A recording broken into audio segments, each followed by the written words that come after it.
참 예수님. 네, 인천에서 왔습니다. 김현우 바오로 스님들 만나서. 와, 율전동 많이 모이시네요. 그래요. 아유, 너무 많이 오셨는데? 이 정도면 주일이면서 오시는 것처럼 오셨는데요. 그래요. 대단하시네요.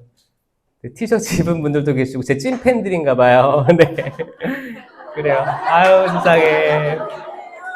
너무 예쁩니다. 아유, 그래요. 그래요. 제 그 성품 성구가 무지개거든요. 그 창세기 9장 13절. 내가 구름 사이 무지개를 세울 터이니 이것이 나와 땅 사이에 세우는 계약의 표징이 될 것이다. 제가 이거를 모토로 살아가고 있고 계속 비가 내리는데 이게 실제로 비가 내리는 게 이제 영성적인 의미를 두자면 우리 인생에 비가 내릴 거 아닙니까? 갑자기 우산도 안 챙겼는데 소나기가 막 떨어질 때도 있고, 그렇죠? 폭우가 내릴 때도 있고, 그런 게 다 인생의 고통이라고, 크고 작은 고통이라고 묵상을 해본다면 이 비가 계속 영원히 내리겠는가? 그게 아닐 거다. 전 이렇게 얘기하고 있습니다. 맞아요? 그래야죠. 무지개 떠야죠. 얼마나 이게 영성적으로 풍부한 이야기인지. 그래서 전 무지개 보면 설레요. 그래서 또 비가 내릴 때는 이제 그치면 무지개 뜨겠다. 어디 있을까? 찾아보기도 하고 그냥 어린아이와 같은 순수한 동심이죠. 동심의 마음으로 많은 분들이 돌아갔으면 좋겠다는 생각을 해봅니다. 왜냐? 어린아이와 같이 되지 않으면 하늘나라에 들어갈 수 없습니다. 이게 다 말씀들이 다 이어져 있어가지고 되게 어마어마한 진리 같다는 생각이 듭니다. 여러분 인생에 비가 내리고 있습니까? 혹시 어려움 중에 있고 혹시 뭐 자녀들 때문에 속상하십니까? 남편 때문에 속상하십니까? 아내 때문에 속상하십니까? 혹은 부모님 때문에 속상하십니까? 이게 다 인생의 비란 말이에요. 근데 그 속상한 게 영원하지 않을 거예요. 하느님은 그렇게 내버려 두지 않습니다. 아멘. 오늘 기도로서 오늘 이 시간 축복해 달라고 청하도록 합시다. 성부와 성자와 성령의 이름으로 아멘. 주님 감사합니다. 당신께서는 악인에게나 선인에게나 비를 내려주시고 햇빛을 내려주십니다. 주님 감사합니다. 때론 저희들이 고통도 겪고 있습니다.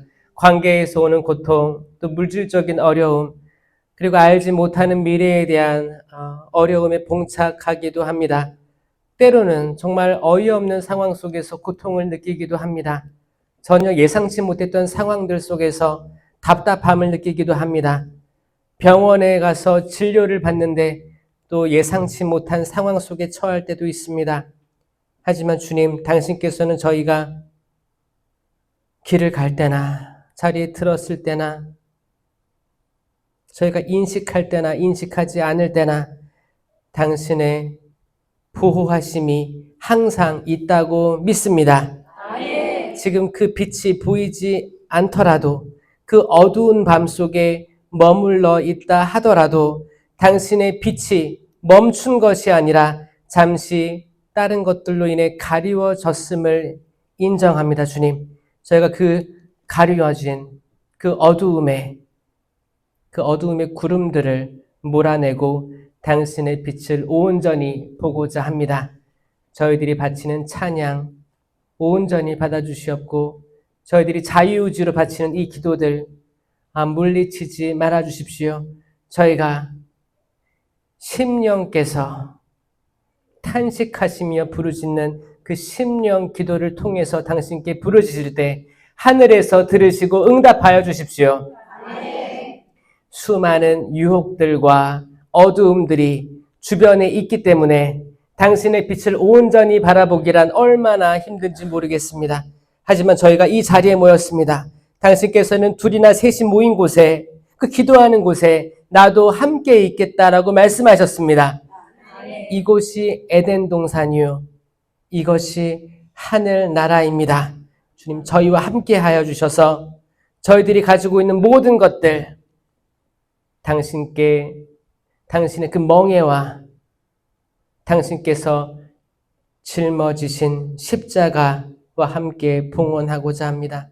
주님 이 시간 축복하여 주셔서 저희가 부족하더라도 당신께서는 완전하시니 당신께서 그 완전함으로 저의 부족함을 채워주시옵소서. 이 모든 기도 우리 주 예수 그리스도를 통하여 비나이다. 아멘. 성부와 성자와 성령의 이름으로 아멘. 참 예수님. 어떤 분이 메일을 보내주셨는데 이 젊은 신부가 기도를 잘하네요. 어? 저 안 젊어요.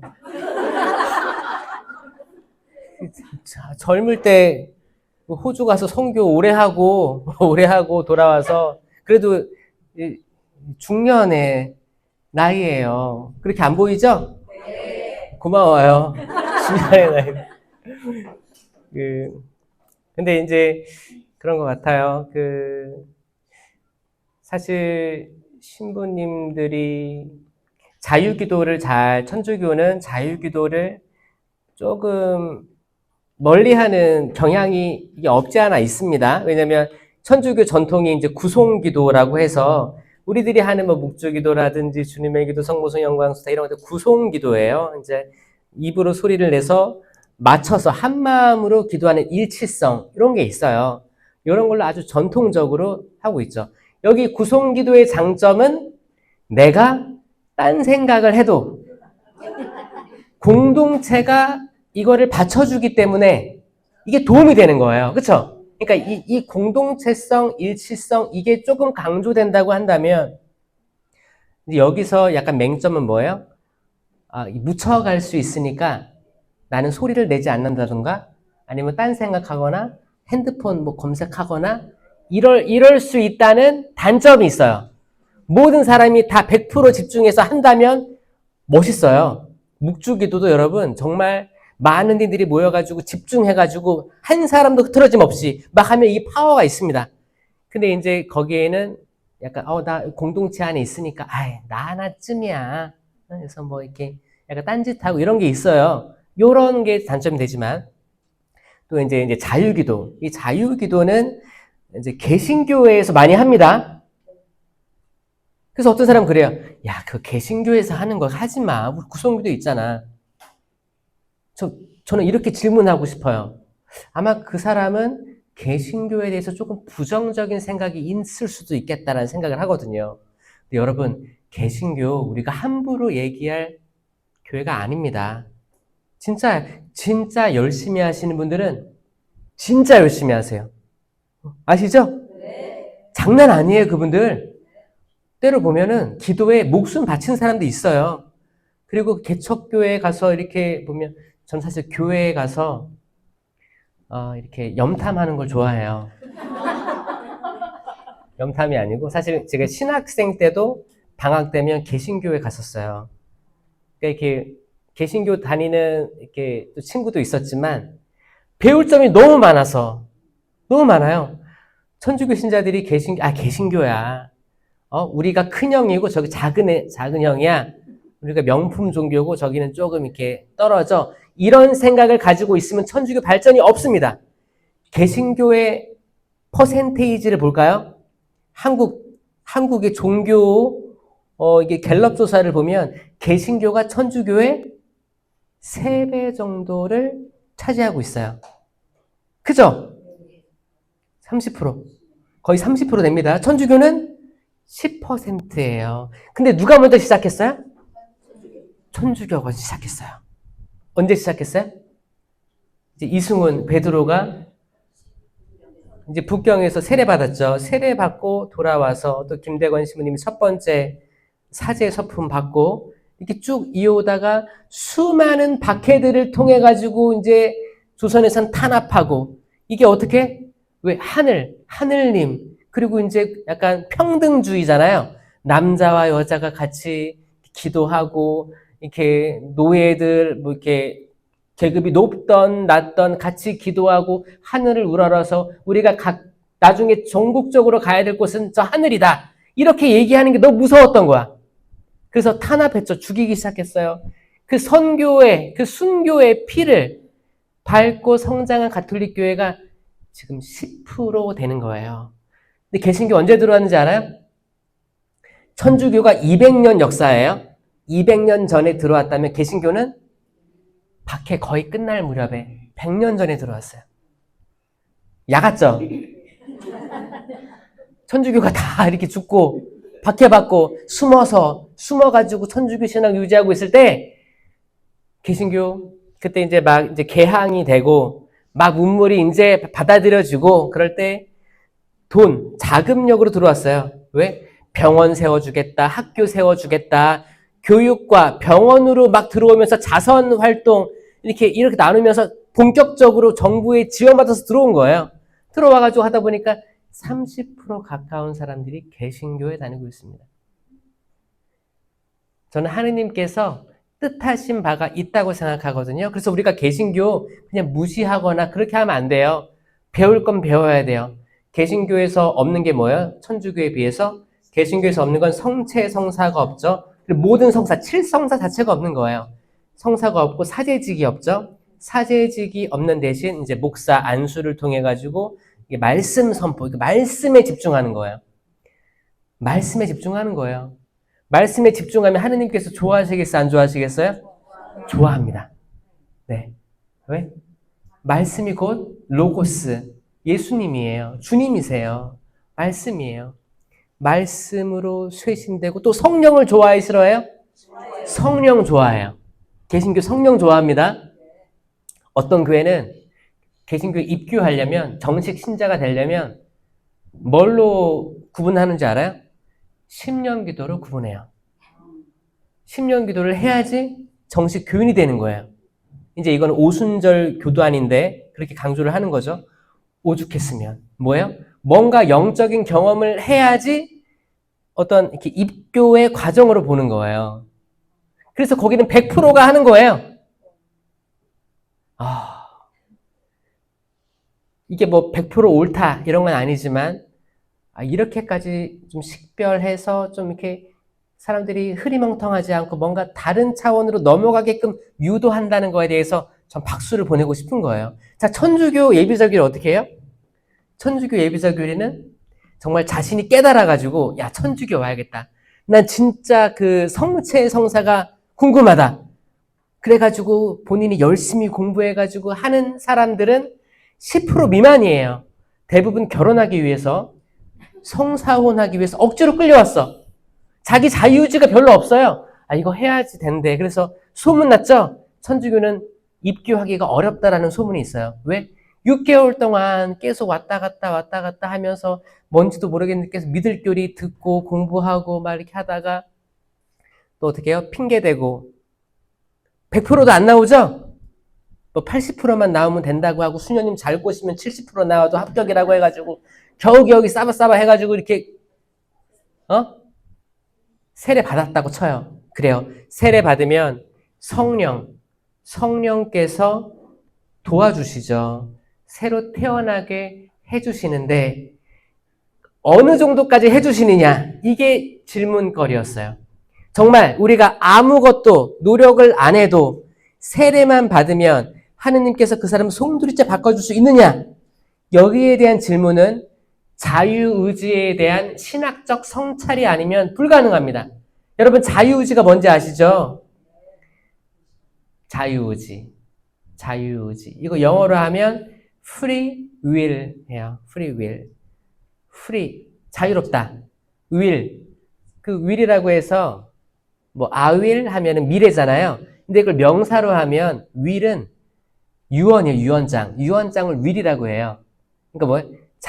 자기 뜻대로 써진 유언장을 얘기하는 거예요. 그 깊숙한 의미는 will 하면 의지란 뜻이에요. 내 의지.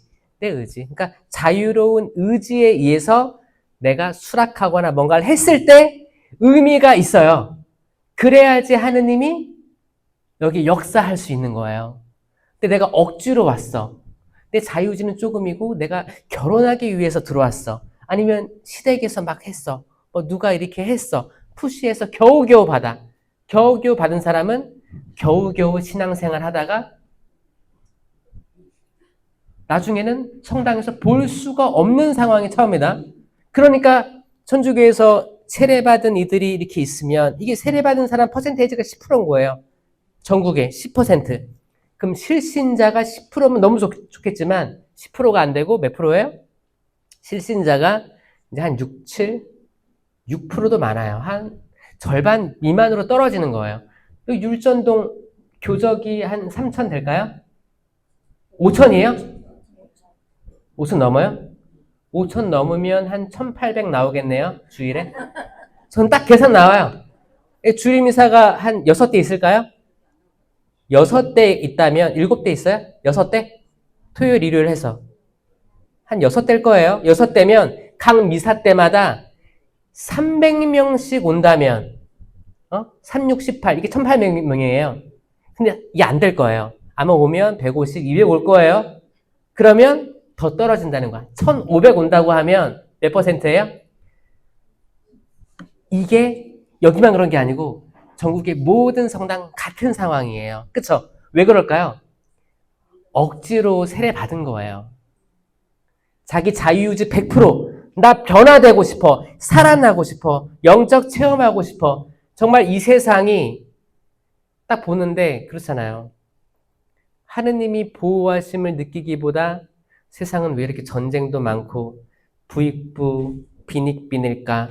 왜 정의가 없을까?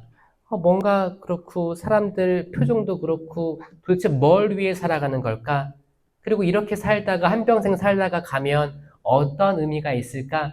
해서 진지한 성찰을 한 다음에 그래, 인간 삶이 짧구나. 뭔가 다른 차원으로 생각해 보다가 가야 되겠다. 이랬을 때 종교를 만나면 이분들은 변화됩니다. 이 변화되는 게 정말 달라지는 게 뭐냐면 이 다른 차원을 생각할 때 인간은 급격하게 다른 차원이 되는 거예요. 내가 이 세상 살면서 이 세상에 눈에 보이는 것들이 다다! 라고 했을 때는 이 사람들은 사기꾼, 강도, 도둑놈 되기 쉬워요. 왜? 왜 그럴까요? 미국에서 여러분, 미국이나 유럽이나 이런 데 보면 세상이 좀 혼란스러워져가지고 이렇게 무법천지가 되는 상황들이 가끔 있습니다. 그럴 때 막 상점에 막 유리창 깨고 들어가서 뭐를 다 싹쓸이 한다 이런 게 있죠. 이런 게 왜 가능하냐면 미래에 대한 희망이 없는 거예요. 다음 세상에 대한 희망이 없고 지금에 집중하는 거예요. 아예 뭐 어차피 망했는데 뭐 그냥 뭐 이렇게 걸리면 감옥 갔다 오지. 이게 되게 근시안적으로 바라보는 거거든요. 그러니까 이제 막 이렇게 하고 안 걸리면 다행이고 이제 걸리면은 그래 뭐 갔다 오지 뭐 어차피 희망이 없는데 얼마나 안타깝습니까? 근데 신앙이 있고 믿는 사람들은 이 세상이 끝이 아니기 때문에 그래 나는 궁극적으로 좋은 곳에 가야 돼. 거기가 어디예요? 하느님 나라, 천국, 에덴 동산.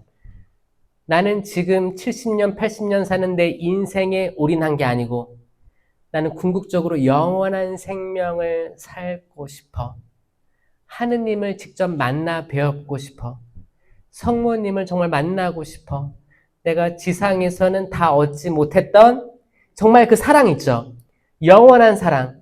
우리가 사랑을 경험하잖아요. 이제 사랑이 3가지가 있다고 해요. 우리들이 좋아하는 에로스가 있고, 에로스 있죠? 에로 영화 좋아해요? 그게 에로스가 그 에로예요. 그러니까 이제 육체적인 사랑이 제일 밑에 있는 사랑의 등급이고, 그 다음은 필리오라고 합니다. 필리오.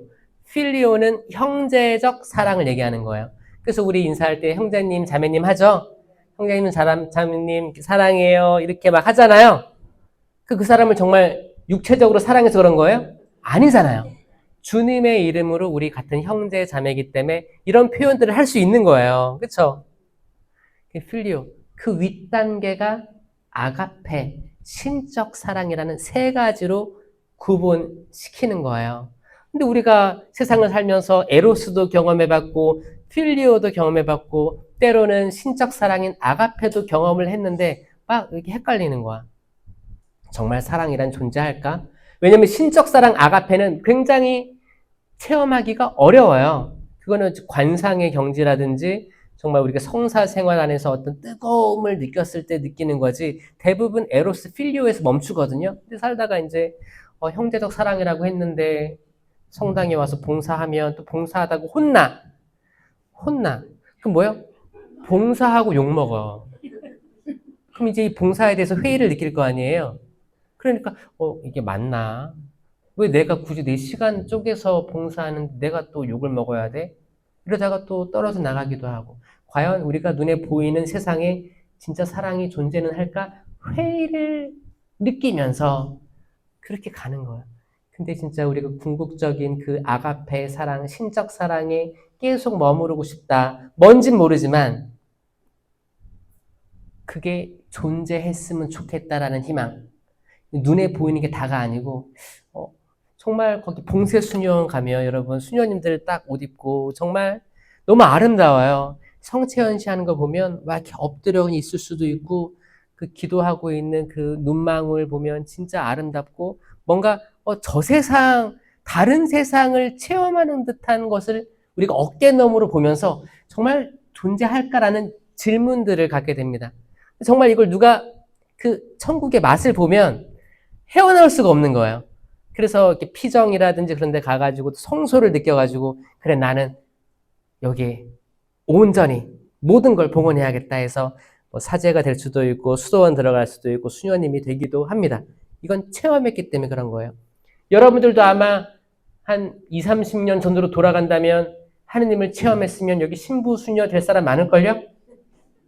그쵸? 지금에 만족하세요?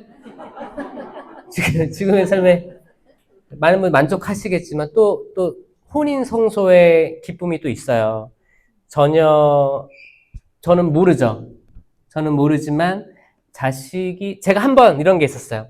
마지막에 제가 신부 이제 마지막 이제 부제품 사제품 받기 전에 제가 마지막 고민했던 거는 뭐 에로스 사랑에 대한 탐닉 이런 갈망이 아니었고 뭐가 제일 조금 부러웠냐면 혼인 성소 있는 분들 자녀였어요. 요즘은 제 또래 애들이 결혼하기 시작했어요. 거기 사회 친구들이. 근데 이제 아기를 낳잖아요. 근데 아기가 아빠를 꼭 닮은 거야. 엄마를 꼭 닮은 거야. 아주 그 작은 존재인데 그래가지고 저 그랬지 한번. 내 아기가 궁금하긴 하다. 나처럼 눈이 땡글할까? 뭐 이런 거 있잖아요. 그리고 궁금해서 마지막으로 제가 이제 이제 이 길로 이제 하느님의 도우심으로 수락을 했을 때는 그게 마지막 유혹이었어요. 그게 마지막 유혹이었어, 그게. 그리고 이제 그런 생각했죠. 왜 개신교 목사님들은 결혼하는데 성공회도 결혼하고 천주교는 그런데 과거에 뭐 계속 뉴스가 나왔었어요. 천주교도 언젠가 사제들이 결혼한다. 그러면 그때까지 기다려볼까? 뭐 이런 생각 택도 없죠. 근데 그걸 나중에 받아들인 게 뭐냐면 성경을 읽으면 읽을수록 가족으로부터 초월하라는 메시지가 계속 나오는 거예요. 형제나 토지나 자녀나 부모를 버린 이 그리고 나를 따라라. 심지어 베드로도 결혼을 한 몸이었는데 결국 떠났잖아요. 그러니까 그쵸 거기 장모님이 아팠잖아요. 왜 아팠겠어요? 이 빌어먹을 사위 때문에 아픈 거예요. 그렇잖아요. 그러니까 결혼한 몸인데 예수님 만났어요. 저는 죄인입니다. 저에게서 물러가 주십시오. 근데 나는 너를 사람 낚는 어부로 만들겠다 해서 데려간 거잖아요. 그러니까 와이프한테 좀 소원했겠죠. 나가서 안 들어왔겠지. 그러니까 옛날 그 정도로 따지면 그 당시 약간 사입이 만나가지고 집을 내팽개치고 나간 거예요. 어부니까 물고기 열심히 잡아서 갖다 바쳐야 되는데 그런 사람이 이상한 사람을 따라다니는 거예요. 그러면 아내로서 힘들었을 거고 그런 아내를 지켜보고 있는 장모님은 아마 우라통이 터졌을 걸로 추정하고 있습니다. 왜냐하면 엄마는 딸을 사랑하잖아요. 엄마는 또 아들을 사랑하고 그게 엄마의 힘이잖아요. 그러니까 얼마나 속상했으면 그랬을까. 베드로도 그랬는데, 근데 예수님은 사실 혼인하지 않으셨고, 그리고 많은 이들이 혼인하지 않은 채로 쭉 갔었어요. 그러니까 이제 혼인을 하게 되면 목사님들이 토로하는 고통이 뭐냐면, 물질이죠, 사실. 물질이 있어야 이제 목사의 와이프는 사모라고 하잖아요. 사모도 기도에 전념할 수 있고, 그리고 자식들도 이렇게 뭐 교육도 시키려면 사실 어떻게 학군 좋은 데도 또 가야 되고 공부도 시켜야 되고 그래도 남들하고 비교했을 때 부족하지 않게 키워야 될 거 아니에요? 돈이 들잖아요. 뭐 유학도 보내. 그럼 더 돈이 들고. 그러니까 목사님이 기도에 전념하지 못하고 말씀 선포에 전념하지 못할 때가 때론 있는 거예요. 그런 개척교회 같은 데 그 목사님들 만나보면 정말 정말 힘들게 살아요. 근데 힘들게 사니까 오히려 또 하나님께서 많은 은총들을 또 쏟아 부어 주시기도 합니다. 그러니까 절박한 거예요. 절박하니까. 천주교는 사제들 또 보면 그렇게 절박해 보이진 않죠? 절박해 보이지가 제가 그래서 그러는 거예요. 그래서 개신교 좀 이렇게 낮게 보지 말라는 거예요. 저는 개신교 목사님들 설교 듣고 이렇게 참여해서 아이들 캠프 같은 거 진행하는 거 보면 저희 천주교가 따라가기 한참 먼 그런 것도 많이 봅니다. 천주교 젊은이들 다 어디 갔어요? 게임방 갔죠? 어디 놀러 갔죠? 근데 개신교 젊은이들 모이는 거 보면 적어도 그들은 기도할 줄 알아요. 신령한 기도도 하는데 기가 막히더라고요. 그래서 저는 한국 청소년 천주교 중에서 저는 청년 성령 쇄신이 저는 희망이라고 보고 있는 게 그들은 달라요. 제가 여기 수원교구도 교육하러 많이 오거든요. 그리고 세미나도 가끔 가서 보면 달라요. 그 생각했어요. 깨어있는 천주교 부모님들이라면 청년들 저는 천주교에서는 성령 쇄신으로 넣어야 돼요. 성령 기도에 넣어야 돼요. 그들 거기서 기도해야 되고 거기서 기도하는 청년, 남녀를 목격해야 돼요. 그리고 다른 차원을 맛보지 않으면 그리고 그들과 서로 나중에 혼인까지도 가면 너무 좋은 거예요. 그래가지고 지금 인천교구는 이거를 단계별로 합니다. 새싹 기도회라고 해서 어린이 세미나를 해요. 어린이들 신령기도 할 줄 알아요. 개신교는 이미 해왔어요. 천주교 할 수 있어요. 넣고 있어요. 그리고 청소년 기도회 루멘이라고 있습니다. 그러면 이제 딱 그 중2병에 걸린 애들 있죠?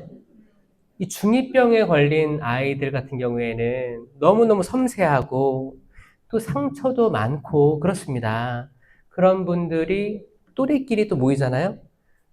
이들이 기도할 줄 알아요. 되게 순수합니다. 순수한 영혼이기 때문에 조금만 이렇게 건드려줘도 이게 약간 좀 억울했던 게 막 나오는데 그래야지 상처가 좀 아물어지거든요.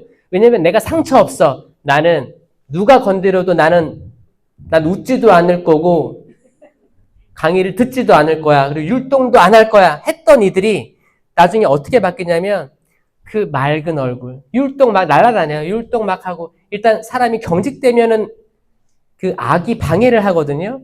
경직되게 해요. 어떻게? 팔짱 딱 끼고 그래 너가 아무리 얘기해봐라 나 마음을 여나 네가 얘기나 내가 얘기나 한번 보자. 이런 것들이 사실 있어요. 이제 질풍노도의 시기죠. 친구들을 만나면 막 까르르 하는데 어른들하고 대화할 때는 딱 이렇게 자기를 보호하려고 하는 방어 기제예요. 이런 것이 딱 있어요. 이거를 누가 열 수 있습니까? 성령 아니면 못 열어요. 기도하지 않으면 못 열습니다. 집에 가면 그런 애들 들어와서 엄마 나 가만 좀 냅둬. 사는 것도 힘들어. 공부하는 것도 힘들고 다 힘든데 왜 엄마까지 이래? 아마 이렇게 해서 딱 방어를 딱 칠 거란 말이에요. 근데 속마음은 뭐예요? 나 외로워. 나 힘들어.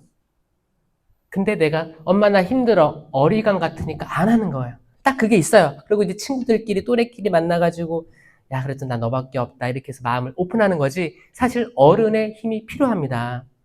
그거 갈망하지만 이제 몸은 약간 좀 어른처럼 컸으니까 그래서 이제 호르몬의 변화도 있고 약간 어른이 된 거예요. 두뇌만 발달이 덜했지 거의 몸은 성인과 비슷하게 됐기 때문에 이 과도기, 이 괴리감 속에서 혼란스러워할 뿐이에요. 근데 이들 모아가지고 이제 그 딱 중학생부터 고등학생까지 세미나 해보면 여기 한 반반, 한 반 정도는 변화되고 반 정도는 여전히 굳어 있는 게 있지만 한 번 경험했기 때문에 언젠간 하느님이 돌리십니다. 이걸 느꼈어요. 그리고 이제 청년 기도회는 이미 다 하고 있고 기도회가 있고 청년 기도회를 하다가 이제 나이를 먹을 거 아니에요. 청년이 몇 살부터 몇 살까지인지 아세요?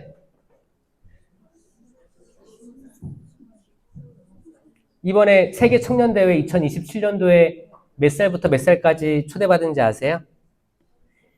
15세부터 39세까지 공식으로 명했어요. 그 2027년도에. 인천교구는 청년이 몇 살까지인지 아세요? 1945라고 해서 45살까지로 청년으로. 여기 청년 있어요, 혹시? 네, 축하드립니다. 그러니까 이제 청년 기도회에 있던 사람들이 성인 기도회에 가야 되는데, 근데 너무 차이가 커요, 나이가. 왜냐면 성인 기도회도 예전에는 다 청년이었지만 지금은 다 이제 한 뭐 50대가 막내라고 하나요? 그렇죠. 그러니까 이제 간극이 한 10살, 15살, 20살 나잖아요. 그러니까 그 중간 그게 필요하더라고요. 그래서 밀프라고 해가지고 중재 기도도 하면서 결혼한 청년들, 자녀도 있고 하는 그 팀이 또 있어요. 네 팀으로 구성됩니다. 그래가지고 이 결혼한 친구들은 또 아이들을 새싹 기도회에 보내요. 그럼 이게 돌아가는 거예요. 저는 이거를 약간 그 미래의 청년 성령세신 아니면 전국 청령세신의 모델이라고 저는 보고 있습니다. 왜냐면 아이들이 부모님과 기도를 같이 할 수 있는 게 이 10년 기도더라고요. 사실 우리 말이 좀 성격에 따라서 과격하기도 하고 오해를 많이 불러일으킵니다. 여러분 단톡방 이런 거 많이 하죠? 카톡. 단톡방에다가 하면 그 단톡방 메시지가 나는 그런 의미로 한 게 아닌데 이렇게 오해할 때 있지 않나요? 특히 카톡으로 이제 내가 잘못해서 사과하면 이 사과가 사과로 안 받아들여질 거예요. 그리고 거기서 눈에 보이지 않으니까 조금 이렇게 오해들이 많은데 10년 기도는 오해할 게 없어요. 말은 말인데 이해가 안 되는 말이야. 그래서 오히려 요즘 사람들 너무 말을 소통을 많이 해서 화가 막 나는 사람 많거든요. 차라리 내 남편과 아내가 말이 안 통한다면 오히려 화낼 일이 없을 수도 있어요. 근데 너무 잘 통해. 잘 들려 또. 욕하면 잘 들려. 신자들도 본당에서 막 봉사하다가도 툭툭 던지는 말이 있는데 너무 쏙 들어와. 그럼 내가 오해하는 거야. 나 들으라고 한 말인가? 근데 그 사람 또 소근소근 얘기했는데 이게 들려. 사람 귀는 약간 이렇게 청각이 또 발달을 했어요. 그래서 다 들려. 또 나를 욕하는 말이 더 잘 들려. 그래가지고 근데 만약에 10년 기도를 했다면 여러분들이 내가 어떤 자매 때문에 속상한 일이 있었어요. 내가 내가 지켜보고 있고 두고 보고 있다. 저 자매 내가 차라리 그런 생각이 들었을 때 아이고 주님 제가 또 이런 생각했네요. 10년 기도하겠습니다. 궁시렁. 그럼 그 사람이 궁시렁 이걸 듣는다고 한들 모르잖아. 로또. 그럼 로또 샀나 보다 하겠지. 모르잖아. 내가 그냥 한마디 말이라도 좀 남을 폄하하거나 오해가 될 만한 말 아니면 나의 작은 화를 표출하는 그런 말들 자체를 없애고 다 신령한 언어로 기도를 한다면 이게 나도 좋고 그 사람 영혼한테도 좋은 거예요. 내가 굳이 하지 않아도 될 말을 딱 함으로써 나는 알거든.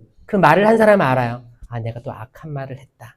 좀 죄송합니다. 하는 거예요. 근데 물은 쏟아졌기 때문에 이미 다 그 사람 들었다면 이 사람 마음도 또 폭풍이 일어나는 거예요. 그러니까 아예 이런 것들이 그러잖아요. 거기 바벨탑 사건을 보면 이제 창세기에 9장에 보면 노아의 방주 이야기가 나오고 새로운 땅으로 들어가고 또 자손들이 번성했을 때 그때 바벨탑이 등장하는 거예요. 그게 뭐였냐? 이들은 한번 물의 홍수의 심판을 경험한 이들이기 때문에 높은 곳으로 올라가려고 한 거예요. 높은 곳으로 올라가야지만 살 수 있다라는 게 세대를 거치면서 막 들어온 거예요. 올라가야 돼. 우리 뭉쳐야 돼. 우리 뭉쳐야 돼. 역청을 바르고 계속 우리 만들자 해서 탑을 쌓아 올라간 거예요. 그때 너무 소통이 잘 됐어요. 너무 소통이 잘 됐기 때문에 하느님께서 언어를 흩어버린 거예요. 그게 뭐냐? 그들이 나눴던 소통은 좋은 거잖아요. 그렇지 않나요? 어디 무슨 회사나 어떤 교회나 시노드 보면 다 소통하라고 하잖아요.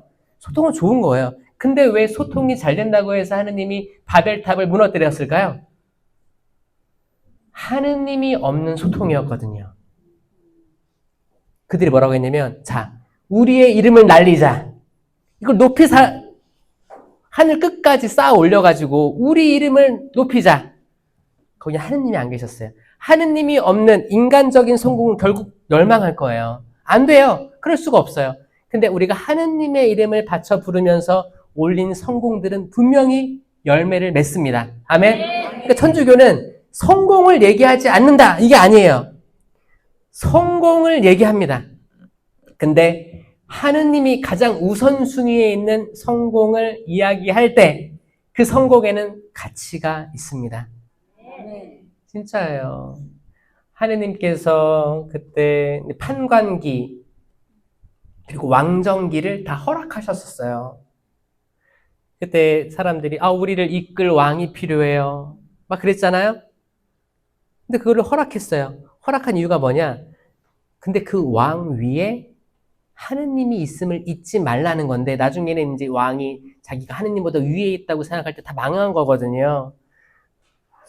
그 사람들 성공한 거죠. 판관도 성공한 거고 왕도 성공한 거예요.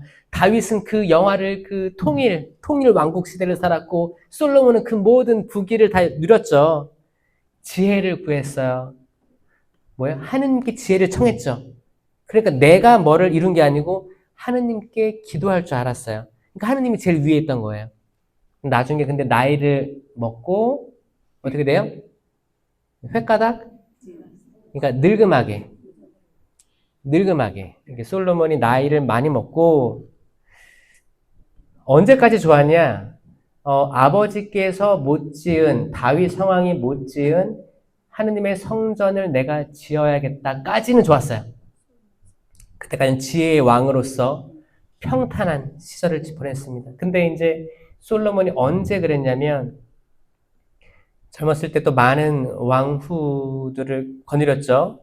수천 명이 됐을 걸로 추정합니다. 부러우세요?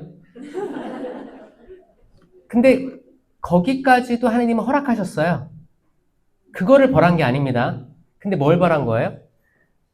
그 왕후들이 가지고 온 자기 각자 고향의 신들을 데리고 왔어요. 이방 신들을 데리고 왔단 말이에요. 이방 신들을 데리고 왔는데 젊었을 때는 이걸 지혜롭게 우린 하느님이다. 하느님을 가장 우선시해야 된다. 그리고 하늘 위에 하늘도 하느님을 모실 수 없다. 또 어떻게 인간이 만든 이 작은 곳에 머물겠느냐. 그래서 되게 겸손하고 기도하는 사람이었단 말이에요. 근데 이제 나중에 그 아내들이 막 얘기를 했겠죠. 여러분, 자매님들이 얘기를 많이 해요? 남자들이 얘기를 많이 해요?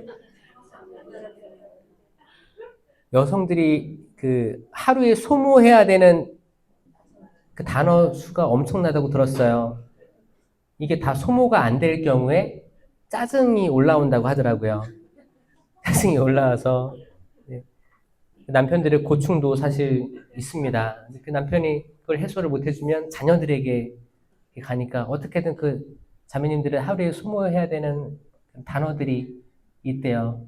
그러니까 입이 근질근질 하시나 봐요. 그래서 이제 드라마를 보면서 내가 다 못다한 말을 드라마 주인공들이 해주니까 이게 대신 내가 만족감을, 대리 만족을 느끼면서 드라마가 유행하는 거예요. 재밌대요.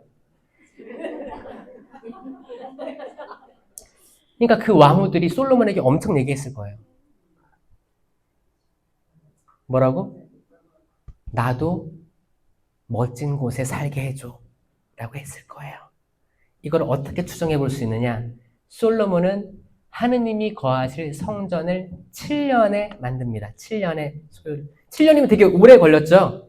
정말 오랫동안 만들었어요. 그리고 황후랑 왕비랑 자기가 살 왕궁을 거의 13년, 거의 두 배 걸려가지고 왕궁을 건설해요. 여기서부터 패착이 이루어진 거죠. 하느님을 가장 우선순위로 이렇게 정말 모든 시간과 열정을 다 이렇게 해야 되는데, 뭐예요? 하느님 요 정도 하고, 이제 그 자매님들이 얘기하는 거, 그래? 쫄깃한, 자, 이렇게 해서 더 많은 인력과 더 많은 노동력과 더 많은 그런 거, 청동, 금, 은 다 모아가지고 의리의리한 걸. 나중에는 결국에는 그 솔로몬 임금의 아들들, 예로보암, 르하보암이 북이스라엘, 남유다로 갈라지게 됐던 단초로 이루어지는 거예요. 하느님이 맨 위에 안 계시면 인간의 성공은 그냥 순식간에 분열로 나옵니다. 맞죠? 그래서 아마 여러분들 각자의 성공이 있을 수도 있어요. 나는 뭐 이렇게 어디에 살다가 어떻게 청약이 돼가지고 어떤 신도시로 들어오게 됐다. 어떤 뭐 사업이 갑자기 잘 돼가지고 또 운 좋게 사람들 좋은 사람 만나가지고 성공을 했다. 아니면은 뭐 부모님이 가진 이렇게 유산이 있었는데 이렇게 돌아가시면서 이게 상속이 되면서 또 다른 내가 못 살았던 삶을 살게 될 수도 있고 또 자식이 잘 돼서 도움을 받았을 수도 있고 다양하게 우리는 그런 성공들을 조금 크고 작게 경험했을 수도 있어요. 아니면은 지금도 성공을 바라고 있는 분들이 있을 수 있어요. 그 상황은 다 다르기 때문에 이게 나쁘다는 게 아닙니다. 그런데 좋아요. 그 성공 저는 되길 바랍니다. 그러려면 제가 힌트를 주는 거예요. 하느님이 가장 우선순위에 있으면 그 성공 이루고도 여러분들 상상도 못하는 더 큰 성공이 기다리고 있습니다. 아멘. 진짜라니까요. 진짜예요. 아니 생각을 할 거면 이렇게 생각하는 게 훨씬 이득이에요. 이게 낫지 않아요? 그러면 아니면은 우리 집은 다 망할 거야. 이게 이득이에요? 아니에요. 희망하는 게 이득이에요. 이건 돈 드는 게 아니에요. 무조건 희망해야 돼요. 저는 육체적인 질병도 어떤 내가 열심히 살다 보니까 우울증도 오고 뭐 이렇게 불면증도 오고 또 치열하게 성공을 위해서 나아가다 보니까 생긴 어떤 그런 것도 있을 수도 있어요. 그런 게 있을 수도 있는데 그런 것들이 난 이제 다 됐나 보다. 그런 절망적인 생각보다는 이게 영원한 게 아니야. 비는 그칠 거야. 비는 그칠 거야.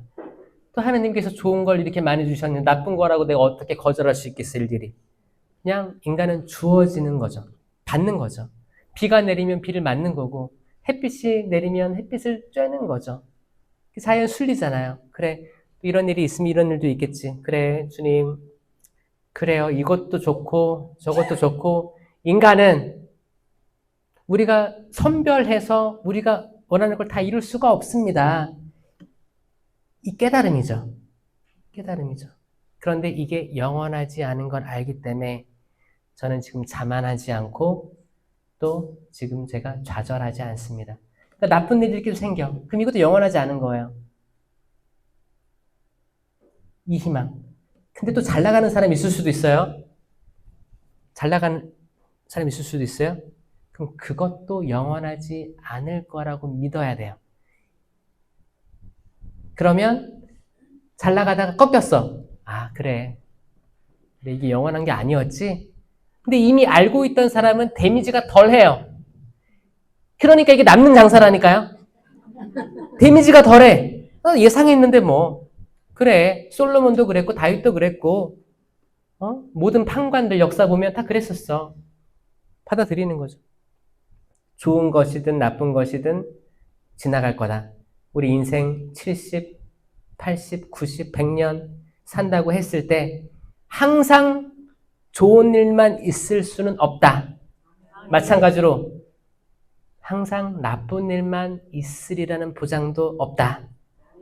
그리고 궁극적으로 우리가 바라볼 것은 영원한 생명, 영원한 생명이다.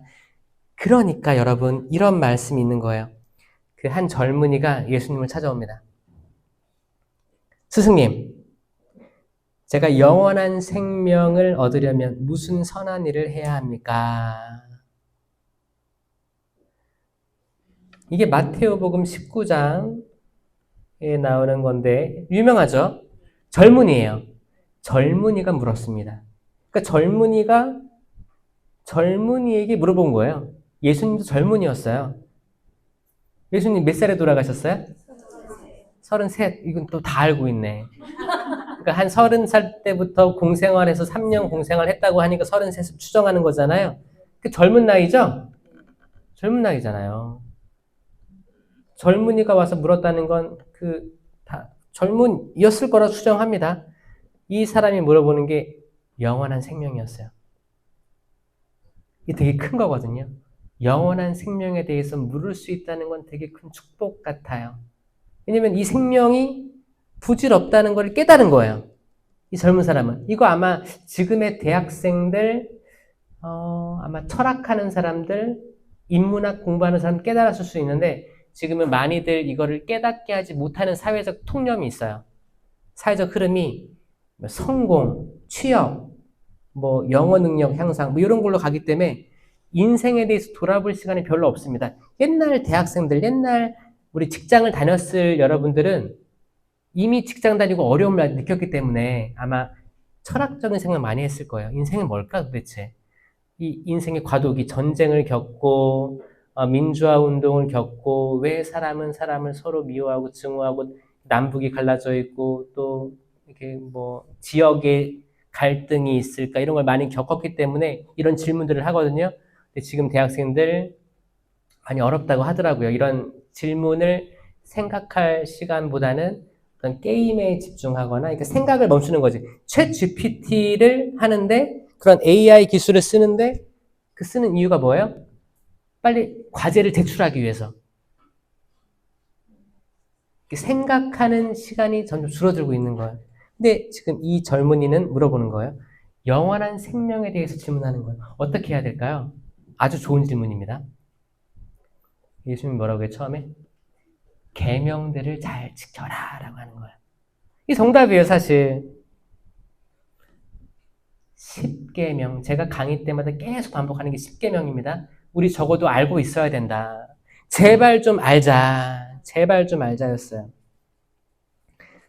저도 호주에서 선교하다가 호주 초등학교에 제가 교육을 하러 갔었어야 됐어요. 영어도 못하는데 제가 영어를 잘하게 될 수 있었던 이유는 그거 같아요. 제가 교리를 영어로 애들한테 알려줘야 됐기 때문에 하느님께서 끌어주신 것 같다는 생각 많이 해요. 저는 머리가 좋은 사람이 아니었습니다. 저는 영어를 항상 양을 맞았고 가는 면했지만 양을 맞았어요. 영어로 하면 A, B, C, D, D. 항상 D, D 마이너스 여기 수준이었어요. 영어 시험을 풀면 푸는 게 아니고 약간 찍은 거지 다. 관심이 없었어요. 근데 저 호주에서 돌아올 때 동식 통역까지 하고 왔어요. 그러니까 하느님이 이끌어 주셨는데 잘 고민해 보니까 왜 그랬냐?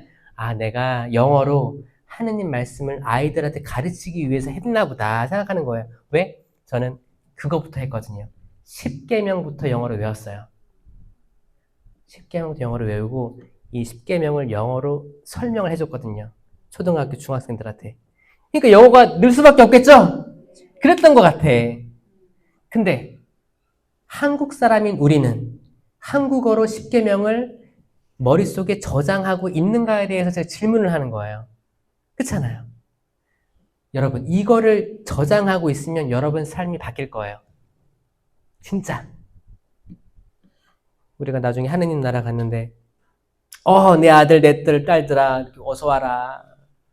하느님, 그래, 내 제자가 맞는지 한번 확인해 봐야겠다. 내 계명들을 잘 지켰느냐? 그럼요. 자, 그러면 계명들을 얘기해 봐라. 그러면 이제 핸드폰 찾는 거야. 천국에 오느라 핸드폰 두고 왔습니다. 그럼 모르는 거잖아요. 모르는 거예요. 이거 굉장히 나중에는 심각해질 수 있습니다. 그래서 지금 여러분 한 살이라도 젊을 때 지금이 제일 젊은 거예요, 여러분. 오늘이 제일 젊은 날이에요. 10개밖에 안 돼요, 10개. 성경 내내 계명에 대해서 나오고 있는데 이 계명을 알아야 성사도 잘 볼 것이요.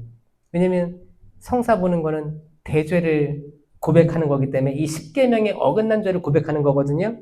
이 계명을 알아야 성살도 잘하는 거예요. 근데 아직 천주교에 저는 10계명을 머릿속에 두고 있는 사람은 저는 이게 한 3% 될까라고 추정하고 있습니다. 제가 왜냐면 저도 신학생이었을 때도 못 외웠거든요. 그러니까 저는 저를 빗대서 추정하는 거예요. 신학생이었음에도 불구하고 10계명을 외우려고 생각하지 않았어요. 기도서 보면 나와 있으니까. 그랬기 때문에 아마 일반적인 신자들도 외우려고 하지 않겠다라는 생각을 하는 거예요. 왜? 금방 핸드폰 검색하면 나오고 책 보면 나오고 하니까. 근데 내가 이 생각하는 거예요. 그러니까 내가 꿈을 꾼 거예요. 사실 하느님 천상 대전에 나아가는데 그 계명이 뭐냐 그랬어요. 근데 내가 보니까 기억이 하나도 없는 거야. 약간 머릿속이 텅 비어 있는 거예요. 내가 하느님을 모르고 있었구나. 하느님 계명을 모르고 이게 되게 가슴이 아프고 죄송스러웠어요. 그래서 저는 천주교인들이 계명에 대해서 집중했으면 좋겠다라는 걸 하는 거예요. 우리는 정말 똑똑한 두뇌를 가졌습니다. 우리는 인생에서 나에게 사기친 사람들, 속상하게 한 사람들, 이름, 금액 정확히 외우고 있고 드라마를 16부작을 보면 거기 나오는 모든 스토리 라인들을 다 꿰고 있어. 진짜 똑똑한 거예요. 자, 이 비상한 머리로 10계명 별거 아니잖아요. 그렇죠? 한 분이신 하느님을 흠숭하여라. 하느님의 이름을 함부로 부르지 마라. 주의를 거룩히 지내라. 여기까지가 하느님에 대한 계명이잖아요. 그 다음부터 쭉 이웃에 대한 계명. 네 번째, 부모에게 효도하여라. 그 다음에 이제 형벌적으로 내려가는 거예요. 사람을 죽이지 마라, 간음하지 마라, 도둑질하지 마라, 거짓 증언하지 마라 하고 마지막 2개는 남의 아내 탐하지 마라, 남의 재물 탐하지 마라 이렇게 나눠지는 거예요. 자, 이거 할 수 있거든요. 할 수 있어요. 이게 이제 하느님 사랑, 이웃 사랑 이렇게 하면서 이 10계명을 예수님이 2개로 요약하잖아요. 내 마음을 다하고 힘을 다하고 목숨을 다하여 주님이신 너희 하느님을 사랑하여라. 그리고 내 이웃을 내 몸과 같이 사랑하여라 라고 하잖아요. 그러니까 이웃 사랑이에요. 근데 거기에 내 몸과 같이 너 자신처럼 여러분들이 여러분들을 사랑하는 만큼 남도 사랑할 수 있다는 거예요. 그러니까 내가 나를 사랑할 힘이 없으면 아마 남 사랑할 힘도 없을 거라 추정합니다. 그래서 이게 굉장히 심리학적으로도 지금 중요한 거예요. 왜? 많은 지금 젊은이들이 자기에 대한 자존감이 떨어져 있어요. 잘 보니까 자기에 대한 사랑이 부족하다. 그러니까 당연히 남도 안 보이는 거예요. 곳간에서 인심이 난다고, 그쵸? 내가 뭔가를 가져야 베풀 거 아니에요? 나도 가진 게 없어. 그럼 나만 꼭 쥐고 있는 거야. 혹시 내가 가진 정보들이 노출되면 남들이 금방 이거를 따라올까봐 공개를 안 해요. 제가 영상 다 공개하는 거 왠지 알아요? 이걸 나만 꼭 쥐고 있으면 뭐예요? 그렇지 않아요? 오히려 가지려고 하면 가지지 못할 거예요. 근데 그냥 자유로워지는 거예요. 자유로워지는 거예요. 그러면 더 가질 수 있습니다. 여러분들이 하느님을 가지려고 나만 가질 거야. 내가 체험한 은사는 나만 가져야 돼. 이것보다 개신교는 간증 많이 하죠. 내가 체험한 하느님, 이걸 얘기할 수 있을 때 더 커다란 은총들이 막 쏟아지는 거예요. 남들도 이걸 듣고 또 은총을 받을 수 있는 계기도 되고. 근데 이제 아니야, 절대 안 할 거야. 이건 경직된 거죠. 이 경직된 거. 그래가지고 이제 예수님이 그 청년에게 뭐라고 했냐면 그래요. 계명들을 다 지켜라. 이 청년은 자신 있게 이럽니다. 저는 이것들을 어려서부터 다 지켜왔습니다 합니다. 야, 이 말에서 기가 막힌 교만을 발견할 수 있는 거예요. 만약에 이 청년이 아니고 노인네가 나이 많은 분이 저는 그것을 어렸을 때부터 다 지켜왔습니다 라고 하면 진정성이 있을 수도 있어요. 근데 젊은이가 저는 그거 어렸을 때부터 다 지켜왔습니다. 어떤 느낌이에요? 머리에 피도 안 마른 게 인생을 뭘 한다고 어렸을 때부터 지금 어린 사람인데 그거야. 어렸을 때부터 다 지켜왔습니다. 그러니까 예수님이 딱 지적하는 거죠. 내가 완전한 사람이 되려거든 가진 것을 팔아 가난한 이들에게 주어라. 그리고 나를 따라라. 이건 굉장히 좋은 지금 러브콜이에요. 정말 제자로 딱 갈 수 있는 거였거든요. 지금 사도 요한이 제일 어린 사도였는데 더 어린 사도가 들어올 수 있는 판이었는데 이거 스스로 물리쳤어요. 왜? 생각해보니까 재산이 많았나 봐요. 여러분 10계명을 다 지키면 재산이 그렇게 많을 수 없을 것 같아요. 재산이 그렇게 많을 수 없을 것 같아요. 신부님 저는 부동산에 묶여 있습니다. 그건 봐줄게요. 그거 봐줄 텐데 대부분 아마 10계명을 다 지키잖아요. 왜냐면 하느님 사랑, 이웃 사랑을 해야 되기 때문에 축적을 많이 안 해도 행복한 사람이 이미 되는 거예요. 10계명을 지키는 분들은 이미 다음 생을 영원한 생명을 알고 있기 때문에 이걸 계속 나눌 거예요. 가진 것을 지키려고 하는 사람들은 어떻게 하면 세금을 덜 내지에 아마 집중하고 있을 거예요. 근데 계속 다 털어내면 그런 걱정 안 해도 되거든요. 그러니까 이 젊은이가 어떻게 해요? 이 젊은이는 그 말씀을 듣고 슬퍼하며 떠나갔다. 왜? 재산을 나눠줄 마음이 전혀 없었기 때문에. 그가 많은 재물을 가지고 있었기 때문이다. 그러면서 하는 말이 뭐예요? 부자가 하늘나라에 들어가는 것보다 낙타가 바늘 구멍을 빠져나가는 것이 더 쉬울 것이다 라고 하는 겁니다. 그래서 신부님 그러면 낙타가 바늘구멍을 빠져나가기는 가능한 겁니까? 물어봐요 또. 내가 이거를 그러면 군대 거기 가서 강의 갈 때 한번 물어봤어요. 다 군인들이었어요. 직업 군인들. 여러분 낙타가 바늘구멍을 빠져나가는 방법을 아십니까? 물어봤어요. 그분들은 좀 이렇게 이렇게 무식한 건 아니고 되게 좀 과격한 느낌이 있죠. 뭐라고 해요? 할 수 있습니다. 바늘을 엄청 크게 건설을 하면 됩니다. 바늘을 이제 건설한다는 거예요. 그래가지고 바늘길을 엄청나게 하면 낙타든 탱크든 다 지나갈 거 아닙니까? 베드로처럼 약간 단순 무식하지만 이게 답일 수도 있어요. 근데 그게 바늘귀인데 이건 바늘이 아니잖아. 그렇잖아요? 건축물이지 바늘이 아니란 말이에요. 좋은 생각이었지만 아닌 거예요. 바늘귀니까. 실제 바늘을 얘기하는 거예요. 제가 이거를 깨달은 거예요. 어떻게 깨달았냐? 저도 이제 중년의 나이가 되니까 바늘귀에 실을 못 꽂더라고요. 그게 필요했는데 근데 이게 안 돼. 근데 여러분의 방법만이 있겠지만 이렇게 해서 이렇게 막 하다 보니까 느낀 게 뭐냐면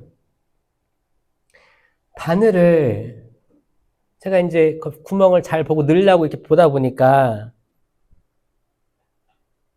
바늘귀 사이로 저기 있는 냉장고가 들어가 있는 거예요. 내가 이렇게 가까이서 이렇게 보니까 이 바늘을 통과해서 냉장고가 저기 보이는 거야. 이건 관점의 변화를 얘기하는 거거든요. 관점의 변화예요. 제가 만약에 낙타가 저기 있다 생각하면 멀리서 바늘귀를 보면 낙타가 지나갈 거예요. 그쵸? 낙타가 뭐야. 63 빌딩도 지나갈 수 있고 큰 에펠탑도 지나갈 수 있는 거예요. 근데 계속 그 실제 바늘 귀에다 뭘 넣으려고 하면 안 들어가겠지. 그러면 관점의 변화인데 부자가 하늘나라 들어가는 것도 관점이 바뀌면 가능한 거예요. 그러니까 부자는 하늘나라 못 들어간다 이 말씀을 하는 게 아닙니다. 물질적인 성공은 다 죄다 이런 얘기 하는 게 아니에요. 그 모든 물질적인 성공도 있을 수 있어. 근데 이거를 내가 나눈다고 해서 내가 거지가 되는 게 아니지 라는 생각이에요. 내가 나누면 나눌수록 나는 부유해집니다.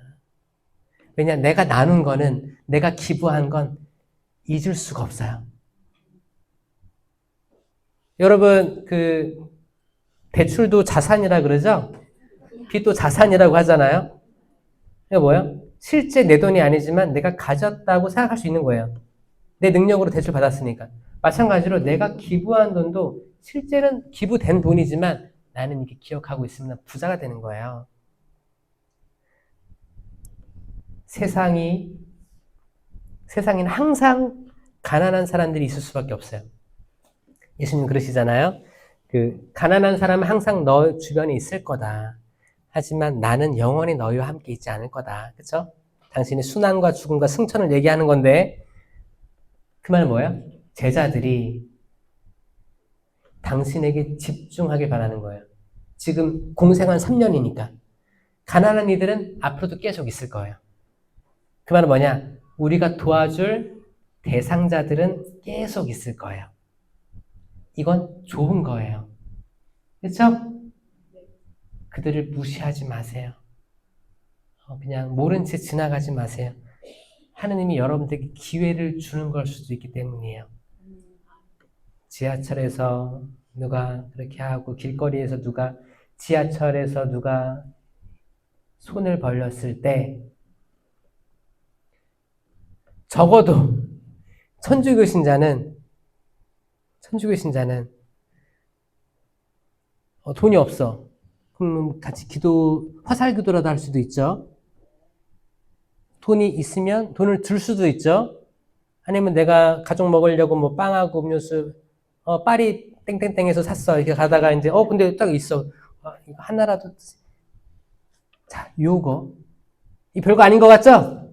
별거예요. 진짜 어려워요. 이런 행동을 한 자체가 어려워요. 많은 사람들은 여기서 뭐 하고 있는 거야? 맨날 이 자리에 있네.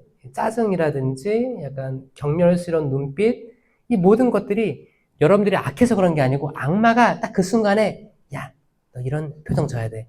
짜증내. 냄새나지 않아? 이런 것들 생각을 주는 거예요. 되게 부정적이죠? 여러분, 내 이웃을 내 몸과 같이 사랑해야 합니다. 그리고 그분을 따를 수 있는 거예요. 성령으로 쇄신되면 관점이 바뀐다는 뜻이에요. 내가 지금까지 보이지 않았던 것들이 보입니다. 내 엄마한테서, 내 자녀한테서, 남편, 아내한테서 그동안 보이지 않았던 것이 내 관점을 바꿈으로써 보이게 되는 거예요. 그 삶이에요. 그 삶이 되면 내가 지금 하늘나라를 여기서 맛보는 거예요. 그 아가페 사랑을 지금 우리가 있는 자리에서 맛보는 겁니다. 아멘? 얼마나 좋을까요? 그렇죠? 맨날 우리가 하는 소리가 신령한 기도였으면 좋겠어요. 신령한 기도, 좋은 말들. 뱀 소리 하지 말고, 뱀 말고. 뱀이 뭐라고 했어요? 그러니까 다 세상에 어떤 욕 같은 것도 다 이 뱀 소리를 시작을 많이 하더라고요. 이건 영어도 똑같아요. 이게 한국어든 영어든 다른 모든 언어권에 다 이 뱀소리로 다 욕들이 시작하더라고요. 뱀소리 말고 하지 말고 좋은 말, 응원해주는 말, 그래서 사랑해주는 말. 차라리 그것도 싫으면 신령한 기도. 무슨 말인지 모르게 그냥 기도만 하는 거야. 주님, 제가 욕하려고 합니다. 기도하겠습니다. 랄랄랄랄랄랄랄라. 운전하다가도 랄랄랄라. 차선을 끼어들어. 랄랄랄랄랄랄라. 하지 말고. 이것만 좀 바꾸려고 노력을 해도 삶이 변화될 거예요. 내 이웃을 사랑할 수 있는 그 마음, 그 마음의 관점 간직하면 좋겠습니다. 영광이 성부와 성자와 성령께, 성부와 성자와 성령의 이름으로 아멘. 들어주셔서 감사합니다.